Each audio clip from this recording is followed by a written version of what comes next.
The UN is not united. It is a council of the strong where the weak are told to obey.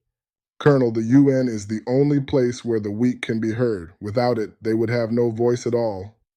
A voice is nothing if it cannot change anything. 5 countries control the fate of the planet. 5 men with veto power can erase the will of 190 nations. This is not democracy. It is tyranny dressed in blue helmets. I have long argued for Security Council reform, more permanent members, broader representation. But the UN is a reflection of the world's power structure.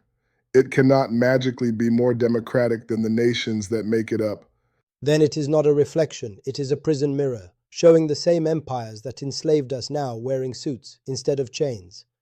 Colonel, that is a poetic accusation, but remember, the UN has helped newly independent nations secure their sovereignty. It has mediated disputes that would have erupted into wars.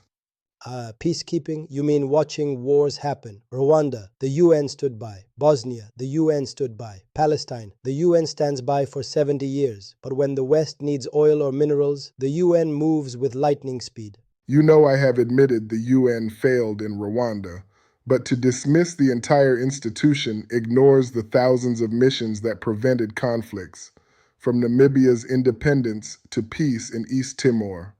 Failures are lessons, not proof of corruption.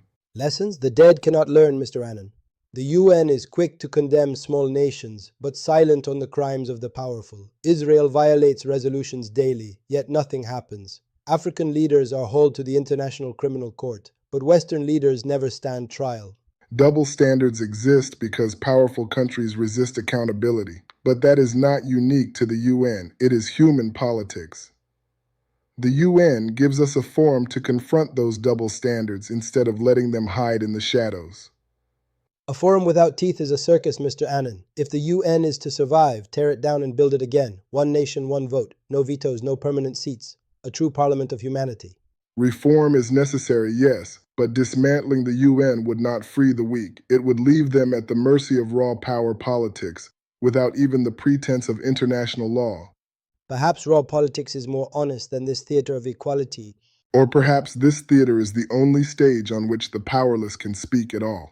The UN preaches peace while enabling war, preaches justice while protecting the unjust. You say it is our shared home. I say it is a house with locked rooms, where only 5 nations hold the keys. I see a flawed house, yes, but one worth renovating. You see a prison. I see a place where nations once at war now meet face to face. That alone is worth preserving.